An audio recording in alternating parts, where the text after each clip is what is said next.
কত কিছু চাইলাম, পাইলাম না, দিল না আল্লাহ। বলে না আপনার সব দোয়া কবুল, তবে কবুল হওয়ার 3টা সিস্টেম আছে। কয়টা? চান্দুল্লার ভাইয়েরা মনে থাকবে? কয়টা? আপনি যত দোয়া করছেন সব কবুল, কারণ আল্লাহর কাছে কিছু চাইলে আল্লাহ ফিরাইয়া দিতে জানে না। আল্লাহ জানেই না কেমনে ফিরাইয়া দিতে হয়। সুবহানাল্লাহ কোন?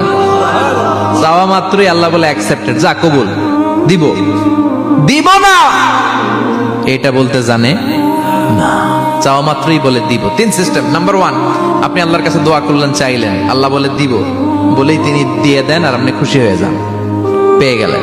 নাম্বার 2, আপনি আল্লাহর কাছে দোয়া করলেন, চাইলেন, তখনও আল্লাহ বলে দিব, তবে এখন না, সবুর, একটু পরে দিব। কখন দিলে আমার জন্য ভালো, আমার চেয়েও ভালো জানে কে, পরে দিবে।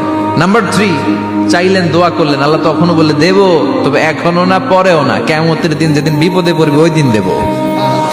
যেদিন তোর বাবা তোরে চিনবে না, তোর মা তোরে চিনবে না, বন্ধু বন্ধুরে চিনবে না, পীর সাহেব মুরিদরে চিনবে না, মুরিদ পীর সাহেবরে চিনবে না, ইমাম সাহেব মুসল্লিরে চিনবে